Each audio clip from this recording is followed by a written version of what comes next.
How much is a soundboard? 2 mics, 1 living room table, deadline stacked, dreams barely stable. You say Panther's gonna fly this year, I say Mosaic's gonna make them cheer. You sketch levels, I storyboard skies, you chase monsters, I frame fireflies. We hit record on our restless doubts, turn every fear to a spoken out loud. Oh! This is Cap Squared, we don't miss days. 2 small businesses, big hallway praise. You keep me honest, I keep you brave. We check in weekly so we don't care. Soaring Panther, Midnight Mosaic, side by side, we're gonna make it.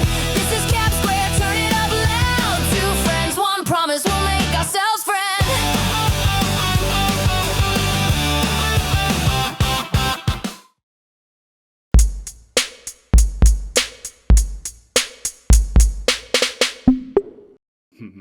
Hi, my name's Christopher Arsenault. I run a company known as Midnight Mosaic.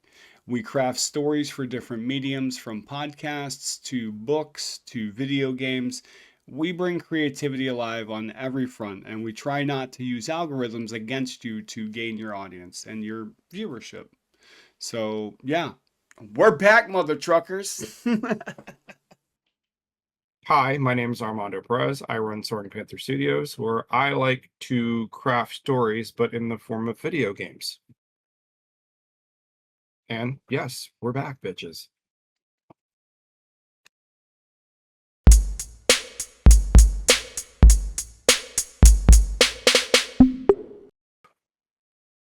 All right, buddy. So what did you commit to in the last episode? Last episode, I committed to 4 episodes of Castles from Around the World. So now I'd like to ask you that question. What did you commit to last episode? 2 chapters of the book being completed.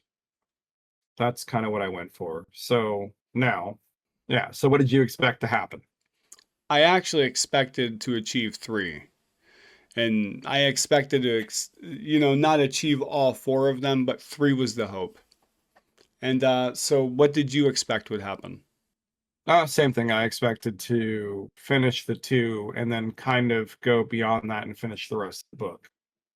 Fair enough. So,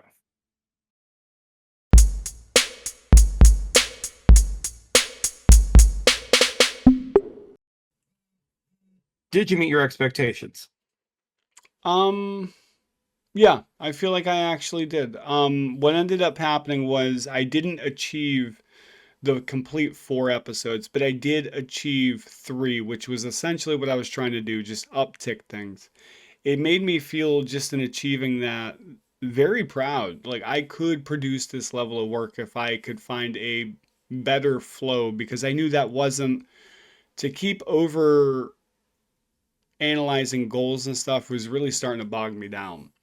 So, what surprised me is in our hiatus, I actually buckled down a lot harder and ended up finding a flow that worked really well. And that's just each day I created boards as I did in previous episodes, but I worked on really honing in more detail of production that I was learning on the job, which was actually really cool. Um, it started to get a little muddy, I would say, when life became hard. It's not life. It's like right now, personally, there's a lot going on. We're transitioning in the springtime. There's a lot of school events happening that we participate in with our children. So something was going to take a hit, and it's unfortunate it was Cap Squared. That's kind of where I'm at. But it taught me a lot. Like I was learning a lot on the job. Uh, the results in that moment were good and satisfying, and what they propelled further were really exciting because it gave me a lot of motivation because I've achieved that. So then trying to get that energy and transform it differently wasn't too hard, but it motivated the mess out of me. Um, yeah, the huge measurable outcome from the absence and that little goal is that I completed the complete season of Castle from Around the World. I even have a bonus episode coming out this Friday. Um, I learned about myself that I'm resilient if I really want to do something, and it just takes me a little bit to understand processes. And so I became a little bit more compassionate with myself on that. Um, about the project, I learned that it's not for everybody, and I have to cast a wider net to see what my audience was. That's actually what I ended up doing in the last 72 hours. I ended up launching a Newgrounds situation, our Newgrounds account, and that response has been odd. It's been really cool though. It's like odd because I don't know where I sit on their algorithm because it's all new to me, but it's awesome because in that kind of newness, I do have an audience and they're starting. So it's really crazy. Um the assumption I kind of had about everything was, I guess at the beginning of the project, this is where this is. I didn't know if I was going to complete it. And I'm proud to say that I did complete it. And before our bonus episode airs, I think this is safe to say that I've roughed out about over 350 listens in 3 months. That's a huge achievement. And I feel personally proud because that was a lot of hard work. Uh, that's really it, man. It was just, it was a journey on all fronts. It really was. It was awesome. So, with that, I would like to ask you, did you meet your expectations? So, no, I did not meet my expectations. Well, for me, the things that happened in my life were we had a death in the family. We had some medical issues that also happened in the family, so that caused a lot of my hiatus from being on this podcast. Um, that was my surprise. So, and also my resistance, because dealing with all of that, I had no time to focus on projects. I had to work and then sleep and then deal with family stuff. So my results were I didn't get anything story writing done. However, I did go back into ETC and I got a lot of documentation done. So not everything was negative. I got my pillars for the game done. Our hooks are done. The official game loop is done. A lot of the features are set up. The bosses are set up. So documentation wise, I got a lot done on, but I will continue. So what did I learn about myself? I learned that when things kind of get a little overwhelming, I focus more on physical work than project work because that's kind of my safe go-to zone. Um, so I took time off the project, honestly, both projects. But in the little bit of time that I got to sit down and work on things, I feel like I got a lot done for one project over the other. I don't have assumptions. I just kind of go with the flow. That's fair, dude. That was, I mean, before we move on to the next section, I mean, you do feel proud to some level of what you did Oh complete. yeah. Yeah. Listen, It I got being some stuff done, and I know it's not a lot, but documentation in the game world is a lot. It's a big deal. So, because it kind of is. you get stuck when you don't have it. True. Also, condolences, or I think that's what you say, on your loss. I know we Yeah. spoke. I just want to go on record saying, yeah, I'm very sorry for your loss.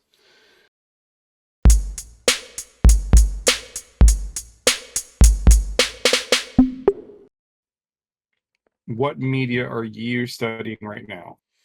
Huh. Well, a lot of comic books. So I am studying a lot of, let's call it studying, Dave Pilky. I find him to be someone who can entertain a middle school age, and it's really admirable from where I sit. So I really do like the art and how he's able to captivate and draw his audience in and make them consume his world. It's really awesome. Um, I think that he does his art very well. He understands his audience. He's able to connect on multiple levels. There's a lot to learn from him alone. It's more about how he handles business and puts his art first in a really interesting way. Like he is a really interesting case study. I find it kind of cool. Um, his superpower would be, I believe Dave Pilky's superpower is to create unlimitedly because I've seen interviews where he has discussed how some of his books have come out of clay and he's found things around the house and made images. So yeah, I think the thing I think I'm experimenting with when looking at Dave Pilkey as a case study is that it gives me the freedom to create wherever and however. So my next endeavor, I don't get hemmed up on, well, nobody else is doing this. Well, Dave Pilkey does that. He does what everybody's not doing, and that's admirable once again. So I want to ask the audience something from my point of view. Is there a author out there that in the middle school genre is silently crushing it and you would like to highlight them? I would like to know their name and maybe put them on my radar so I can make them part of my middle school literature study sessions.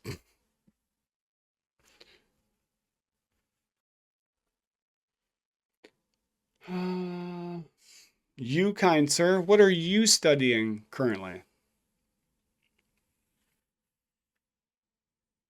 I'm actually studying a video game. So I'm doing a video game called Absalom, because it kind of has the same embodiment that ETC I want to have with ETC. It's kind of cool.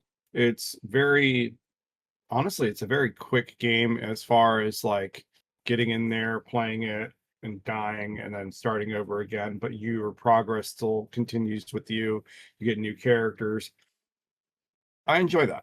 So that's kind of what I'm doing. What I like that the game does really well is that roguelike mechanic where you you have a semi-permadeath situation happening, where your character dies and you have to start the level all over again. I like that. It feels very old school in a sense.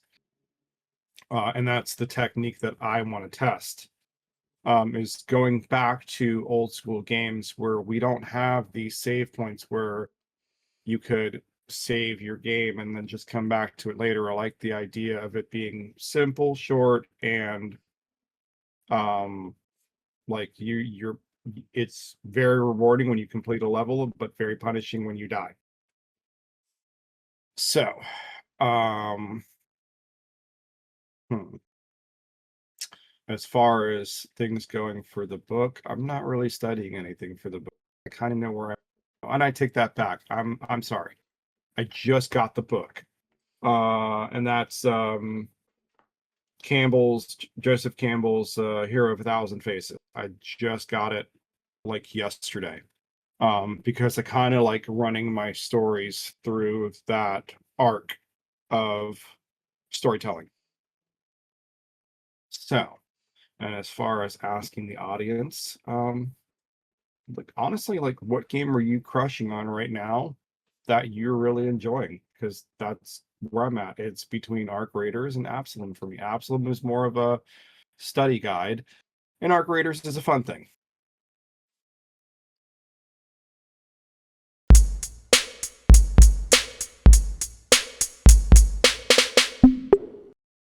So my commitment to myself for next week, giving everything we discussed in today's episode, will be, drum roll please, because it's a big reveal. I will be working on a middle school graphic novel. Boom, there it is, wide out in the open, and I'm super pumped. So next week, I actually would like to have character development done and somewhat of the story outlined. So I think that is a huge thing. I think it's easy enough for me to get by next Thursday. So once again, my commitment will be that I will do character development and story arc for my upcoming middle school graphic novel. I'm a little nervous.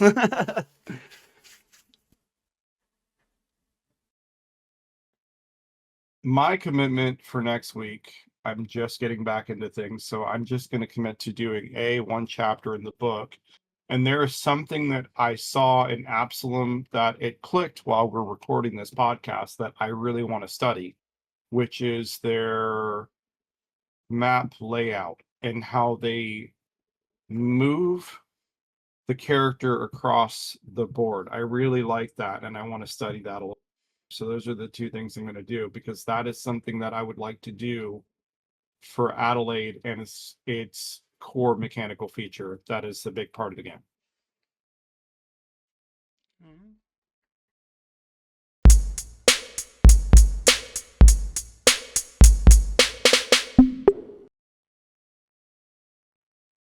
So this section, actually, we can do like a support huddle. That was kind of my thought. This is more of, we're not asking questions, we're having a casual conversation. So it's like, I like that in your commitment, that you're very true to your energy levels. You're identifying that you don't want to overcommit because you understand life happens. So I think that really is awesome. So I think, I don't know if there's anything that will challenge you. I mean, no, I think you're pretty good on all fronts. We have damn near daily conversations. So I think that you'll be fine on all fronts that way to achieve that goal, of course. And Um, good one. I don't And want you to for pull it off. you, I think I'm just gonna say you can fuck off here. You don't pull it off, fail. I'm listen, joking. I'm joking. Don't fuck off and fail. I think you actually got. I'm gonna just let you know that you've got your commitment because you finished season 1 of Castles from Around the World. Yeah. So this next step, hey, you'll pull it off, no big deal. Well, that was really And straight to the again, point. we'll be here, we'll be talking and shit, so it's cool.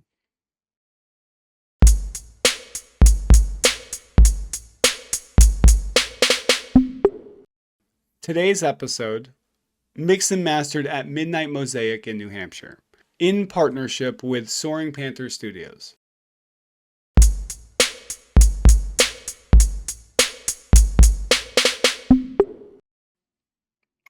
All right, Peekaboo. let me pretty my face up a little bit here. Thank you. What did you commit to last episode? Your mother. She's a pretty woman. Hey, I only called her, I promise, and she rejected me. She's a very kind lady. Hold on, because I don't like the way this is just so close together. It's so nasty. All right, so did you do it? That sounds like a Um, weird question to ask. it does sound like a Uh, weird question, but the hold answer on, is, hold on. Did you okay, do it one more time. every night?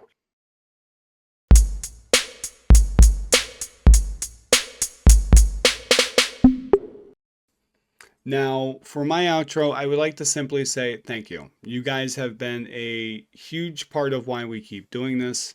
We know that there's a ocean of creators out there struggling to get started, and we just want to say we are right there with you. And even if things don't seem right, we all got this. And we kind of like you. So, yeah, that's my outro, bro. Your turn. Cool, it's my turn. So, for my outro, I'm gonna go a little semi-series here, and I'm just gonna let my kids know, like, hey, no matter how many times you keep falling and failing, you only fail when you don't get back up and keep going at it. So keep going.